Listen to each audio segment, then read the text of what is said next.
За. Энэ бол маш одоо шүүхийн шинжилгээний хүрээнд шүүх эрх мэдэл хараа тус байх, шударга шүүхээр шүүлгэх энэ асуудлыг шийдэх ийм одоо учир бодлогын үүднээс энэ хуулийн төсөл боловсруулагдах ийм л одоо ёстой байсан байх гэж бодож байна. Гэхдээ энэ хуулийн төслийн үзэл баримтал энх баяр гишүүний илтгэлээс харахад их хэрэгэлзээ төрж байна.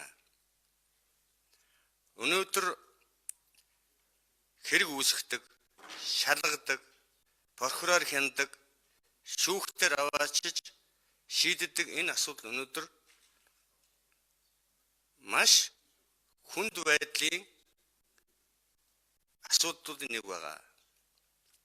Өнөөдөр анхан шатны шүүхээр бүх асуудлыг дуусгана гэдэг нь зарчмаар энэ хуулийн төслийн нэмэлт оруулж иржээ.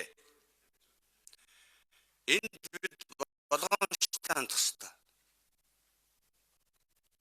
Анхан шатны шүүхтэр авчирчод бүх хэргийг эцсийн болгож шийдээд хүнд ял завшуулах альва хууль дааны их үс бүрэнд яваад байгаа юм биш үстэй.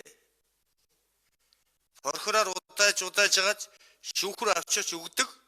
Шүүх гэм бүрүүг нь нотлогдсон үгээ цагаатгадаг.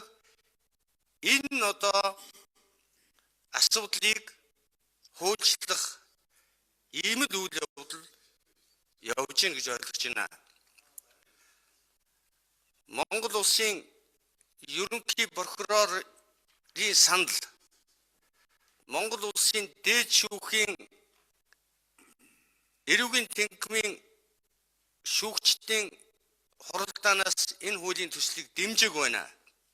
Энэ ардталт нь байна. Энэ асуудлаар шийдмээрг байна.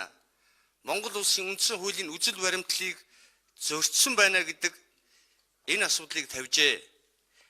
Энэ асуудал ямар байр суурьтай байна гэдгийг асууя.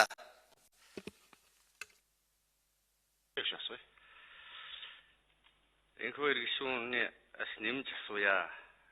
Зүгээр би зарчим л яриад байгаа юм л да.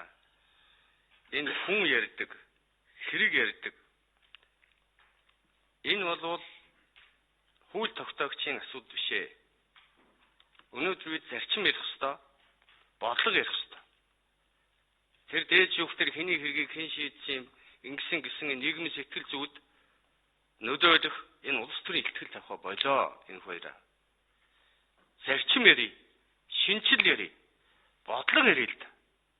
Өнөөдөр тэр давж заалах шатны шүүхтэр авчирээд бүх хэргийг хэрэгсэхгүй болгодог. Жинхэнэ мафи сүлжээ чинь тэнд бэлтгэхтүүл яах. Би анхны шүүхийн хуулийн ажлын хэсэгт болоод олон удаа хэлж ирсэн. Шүүх эрх мэдлийг хууль тогтоох эрх мэдлийн нөлөөнд авчирээд мөсөн уул бий болголоо гэж.